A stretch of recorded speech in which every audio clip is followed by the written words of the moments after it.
السلام عليكم ورحمة الله وبركاته. ازيكم حبايبي؟ عاملين ايه؟ يا رب تكونوا بخير وسعادة وصحة وراحة بال. شايفين؟ دي فراخ مشوية في الفرن من غير فحم من غير نار. طعمها تحفة جدا جدا جدا. يلا نبتدي بسم الله ونشوف مقاديرها وعملناها ازاي. اولا انا جايبة كمية فراخ هشويها، فيها شويه على الفحم وفيها شويه في الفرن.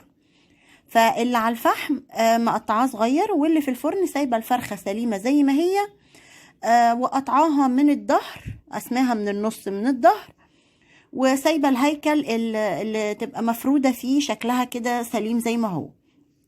وطبعا غسلها كويس ومنضفاها كويس بخل وليمون وملح وزي الفل ان شاء الله. وده زي ما انتم شايفين القطع اللي هتتشوي على الفحم صغيره.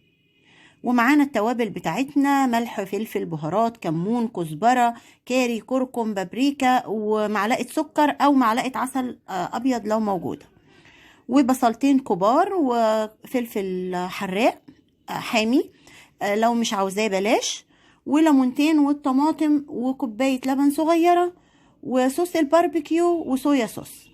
انا بحب احطهم في تتبيله الشوي، بيبقى طعمهم حلو وبيدوا لون وطعم حلو. هنحط المكونات دي كلها في الخلاط ونضربها ضربه محترمه ونرجع تاني. عايزه اقول لكم ان ممكن تحطي بدل اللبن زبادي، وده طبعا احسن، بس انا اللي كان متوفر عندي اللبن. دلوقتي ضربتهم في الخلاط كلهم ضربا مبرحا، وحطيت عليهم معلقتين زيت زيتون. زيت الزيتون بيطري وبيخلي الفراخ او اللحم تشرب التتبيله كويس وتفضل طريه في الشوي. هنقلبها كويس ونبتدي نضيفها على الفراخ اللي هنتبلها. زي ما قلت لكم دي فراخ هتتقسم في الفرن وعلى الفحم. هقلب كويس التتبيله في الفراخ، ندمجها كويس قوي، نخلطها بيها كويس جدا. وما تنسوش تعملي فتحات في الفراخ علشان تشرب التتبيله كلها. يعني في لحم الفرخه تعملي فتحات كده، تشقيها يعني عشان تبقى تشرب التتبيله كلها وتاخد من طعم التتبيله. هكمل بقيه التتبيله على الفراخ وادمجها كويس، ونرجع نشوف. نسيبها يوم في التلاجة. حبة تحطيها في التلاجة لو هتستخدميها تاني يوم مفيش مشكلة، حبة تتبليها وتسيبيها يوم وتاني يوم تشيليها في الفريزر لأي وقت تبقي هتستخدميه برضو مفيش مشكلة.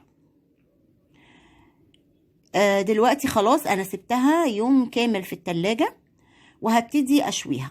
دي صينية عادية وحطيت فيها ورق فويل بحيث ان التتبيله والفراخ يبقوا محكومين، ما يعني التتبيله تبقى مع الفراخ بس ما تبقاش تايهه كده في الصينيه.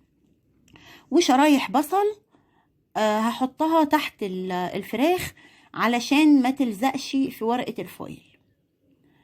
هرص شرايح البصل كويس، حابه تحطي شرايح جزر، حابه تحطي شرايح بطاطس، بس انا حبيت يبقى طعم الفراخ بس، مفيش اي اطعمه تانية موجوده. طبعا بيدي قيمه غذائيه وبيدي طعم وتسكيره حلوه جدا. هحط جزء من الصوص بتاع التتبيله. الصوص ده جميل جدا جدا جدا، لما بيستوي بيبقى طعمه فوق الرائع. هحط بالمعلقه كده معلقتين 3 تحت الفرخة علشان تبقى الفرخة متشربة منها من فوق ومن تحت، لاني هحط كمان من فوق، ومش هحط ولا نقطة مية ولا نقطة سمنة او زيت تاني. هو هيبقى كفاية جدا دهون الفرخة ومعلقتين زيت الزيتون اللي احنا ضفناهم، وكده حلو قوي. بنحاول نقلل من كمية الدهون الخارجية اللي بنحطها في أكلنا كنوع من الحفاظ على الصحة يعني. كده خلاص هبتدي أحط تاني جزء من الصوص كمان، وبعدين أحط الفرخة. هنفرد الفرخة في الصينية يبقى شكلها كده زي اللي بنجيبها من بره، مفرودة ومشوية وهنشوف لونها بعد ما نخلصها يبقى عامل ازاي.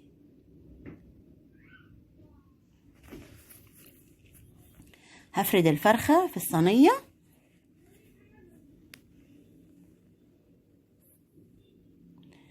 يا ريت لو موجودة معايا لحد دلوقتي في الفيديو، ولو عجبك الفيديو لحد دلوقتي تشرفيني باللايك والشير والاشتراك وتعليق حلو تحت الفيديو، فضلا وليس امرا. هفرد الفرخة كويس وافردها في الصينية، نعملها زي المحلات كده ويبقى شكلها زي اللي بتيجي كده من المحل جاهزة يعني. كده خلاص انا فردتها كويس وهي مفرودة. هضيف عليها طبعا صوص تاني من فوق، لان زي ما قلت لكم هو ده السائل اللي هتستوي فيه، مش هنضيف ولا مية ولا اي سوائل تانية.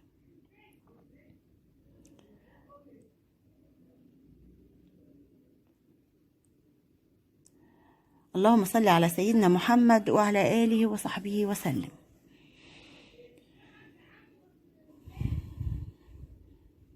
كده تمام التمام.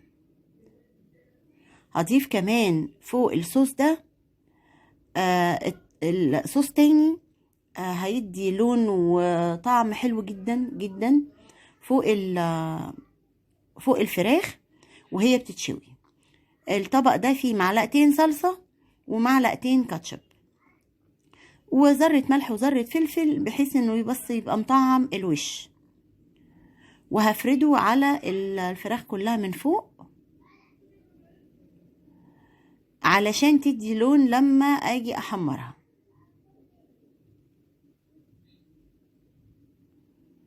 هفرده بالفرشة كويس علشان تبقى الفرخة كلها واخدة من الصوص ده. كده تمام قوي. خلاص كده انا هفردها كلها، خلاص فردتها، وهنقفل الورق الفويل عليها. زي ما بيقولوا كده كمري الورقة، يعني كمري الفرخة، اقفلي خالص عشان مفيش اي هوا يدخل، بحيث انها تستوي منها فيها كده مع نفسها. ما تخرجيش اي بخار منها علشان تستوي. هنحطها في الفرن ونرجع نشوف شكلها. ايه رأيكم؟